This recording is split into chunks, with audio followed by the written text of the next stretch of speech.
Se anunciaba ayer en la Argentina uno de los operativos antinarco más espectaculares de la historia argentina, sobre todo porque implicó la intervención de la Fuerza Aérea Argentina en coordinación con la Gendarmería Nacional Argentina, todo un dispositivo de la policía, de la Fiscalía y de las autoridades judiciales de nivel federal. Esto tiene que ver con que esencialmente se conoció que a las 14 horas del miércoles, esto se dio a conocer ayer, pero ocurría el miércoles, a las 14 horas del miércoles, se detecta con un radar el ingreso de una aeronave que no había solicitado su ingreso al espacio aéreo argentino. Había ingresado por Bolivia. Se envía 2 aviones tucanos de la Fuerza Aérea Argentina para rodear a esta aeronave y obligarla a aterrizar, y termina haciendo este aterrizaje produciéndose en el centro de lo que es el corazón productivo de la República Argentina, la provincia de Santa Fe, muy cerquita de la ciudad de Rosario, una de las más importantes del país, a unos 40 kilómetros. Allí aterriza esta aeronave, una aeronave Cessna de matrícula boliviana. Llega la Gendarmería Nacional Argentina para requisar justamente esta aeronave y se encuentra con 475 kilos de cocaína. Estos 475 kilos de cocaína distribuidos en 11 bultos, tenían la marca de un toro. Bueno, una operación de narcotráfico importante que estaba quedando en evidencia. No había nadie en el lugar justamente donde se encontraba ya la aeronave, pero a poca distancia, un rato más tarde, terminan encontrando en el río Carcarañá, muy cerquita de la ciudad de Rosario, a este hombre. Único detenido por ahora, único detenido en esta causa. ¿Quién es? Lo ves ahí en el río cuando lo encontraron y después allí una vez que lo arrestaron. Oscar Armando Cava Hurtado, un militar boliviano de 57 años que la Fiscalía Federal Argentina cree que era el hombre que estaba piloteando esta aeronave narco. Un miembro de la Fuerza Aérea de Bolivia piloteando una nave vinculada al narcotráfico. ¿Quién es este coronel y qué es lo que nos permite ir sabiendo, conociendo, si empezamos justamente a desmadejar el ovillo, sobre el problema de cuánto se ha enquistado el narcotráfico en Bolivia y hasta dónde ha llegado a capear a las autoridades?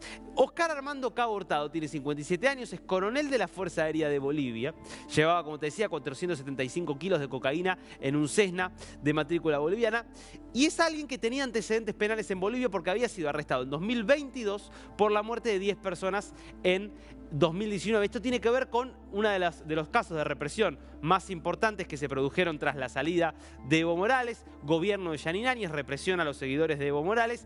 10 personas son asesinadas en Sacaba, lo que se conoce como la masacre de Sacaba. Muchos imputados por esa causa. Bueno, entre los imputados aparece justamente este coronel que estuvo 3 meses preso y que, dicen algunos en Bolivia, empezó a dedicarse justamente al mundo del narcotráfico desde ese lugar, sin haber dejado nunca de ser militar en reserva. De hecho, creo que tenemos la credencial que encontraron, justamente acá la podés ver, coronel Daen Oscar Armando Cava Hurtado. Bueno, ves la fecha de nacimiento y acá podés ver, reserva activa. Esto no ha sido desmentido por la Fuerza Aérea Boliviana. Ahora, ¿cómo puede ser y después, perdón, veamos también cómo Cava, lo ves acá, esto es caso Sacaba, lo que te decía, esta matanza que se produjo en el año 2019. Ves ahí a Yanine Áñez, hoy recordemos, presa por el caso de lo que considera la justicia boliviana golpe de Estado en 2019, y todos los implicados en este caso, y lo podés ver acá, Cava señalado aquí dentro de la estructura de mando que tuvo participación en esa masacre. Ahora, el problema acá sería creer que este es un caso aislado, porque que un coronel de la Fuerza Aérea Boliviana termine involucrado directamente en un caso de narcotráfico de esta envergadura, solo es posible si hay ya una estructura muy arraigada. Y yo quiero que repasemos un poquito de la historia del narcotráfico en Bolivia, porque está directamente relacionada con la crisis actual que se está viviendo en Bolivia, con la crisis y la guerra desatada entre Evo Morales y Luis Arce. Vamos a repasar algunos datos que me parece que son más que interesantes. Lo primero a tener en cuenta es que Evo Morales llega al poder en 2006. No se habían cumplido 2 años y lo que hace Evo Morales es echar a la DEA.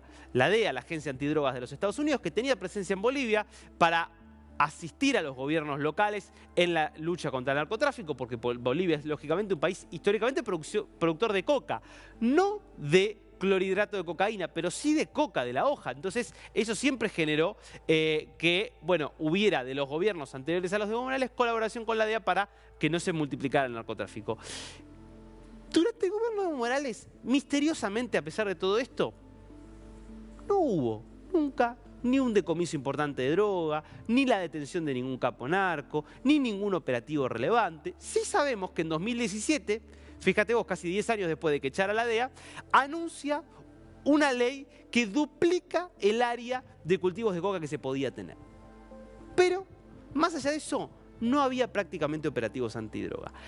Claro, Evo Morales, recordemos aquí, hoy está refugiado en el trópico de Cochabamba, en la provincia del Chapare. ¿Qué es? Se lo conoce como trópico porque es una zona tropical. ¿Y qué es lo que se produce en Chapare? La hoja de coca.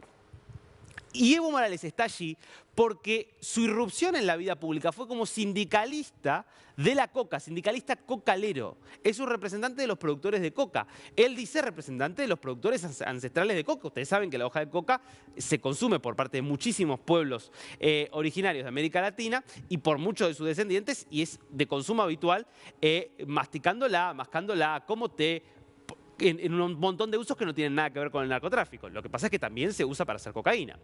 Evo Morales siempre dijo, bueno, no se puede penar a los campesinos por lo que después terminan siendo los narcotraficantes, lo cual es muy cierto. Lo cierto también es que Luis Arce, su sucesor, no es del Chapare, no es de Cochabamba, no tiene nada que ver con los cocaleros. Y vaya casualidad, desde la llegada de Luis Arce al poder en el año 2020 y desde que empieza a producirse un distanciamiento entre Evo Morales y Luis Arce, empiezan a aparecer un montón de operativos policiales y un montón de revelaciones sobre narcotráfico en Bolivia que antes misteriosamente estaban ocultas. Entonces, por ejemplo, Eduardo del Castillo decía el año pasado, nosotros lo mostramos aquí, que estaban empezando a encontrar un montón de laboratorios donde se procesaba cocaína, donde la hoja de coca se convertía en cocaína. ¿Y qué contaba? Que el 90% de esos laboratorios estaban en el Chapare, es decir, en la región de Evo Morales. Y hacía algunos guiños Eduardo del Castillo hacia Evo Morales. Es más, hay una conferencia de prensa muy conocida de Del Castillo el año pasado, donde directamente le dice, Evo Morales tiene que explicar qué son los catos rojos. Acá estamos hablando no de un opositor en principio de Evo Morales, alguien que acompañó a Evo Morales durante toda su gestión como presidente, que lo empieza a vincular con el narcotráfico, porque los catos rojos son esencialmente prácticas que se cree que se utilizan en el Chapare boliviano, por el cual el cato es el área que le corresponde a cada campesino para producir la coca. Y lo que se dice en Bolivia es que están los catos blancos y los catos rojos. Los catos blancos son los catos que se utilizan en el área que se cultiva de coca para el uso legal de la coca, mascar, té y todos los usos que tienen legales. Y los catos rojos son la producción que se destina directamente al narcotráfico. Por eso le decía a Eduardo del Castillo que Evo Morales cuente lo que son los catos rojos, haciéndolo responsable de esta situación. No es la única declaración.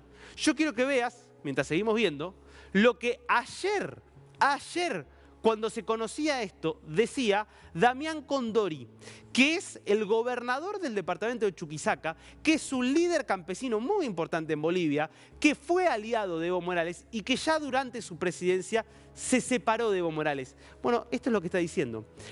Evo busca la presidencia para cumplir con el narcotráfico, directamente acusándolo de implicación con el narcotráfico y diciendo que en el fondo la disputa entre Luis Arce y Evo Morales tiene que ver con que Luis Arce no tendría ningún vínculo con el narcotráfico, entonces está empezando a exponer eso, y que Evo Morales tiene compromisos asumidos, según Condori, líder campesino, ex aliado de Evo Morales, tiene compromisos con carteles colombianos y con carteles mexicanos por los cuales necesita recuperar el poder en Bolivia. Y que eso sería lo que estaría detrás de esta guerra brutal que tiene en este momento conmovido y secuestrado a Bolivia, con Evo Morales llamando a levantamientos armados y poniendo a su guardia pretoriana a enfrentarse a la policía con más de 20 bloqueos en Cochabamba. Ahora, más allá de esto, yo quiero que veas la sucesión de algunos hechos impactantes en términos de operativos antidrogas en Bolivia.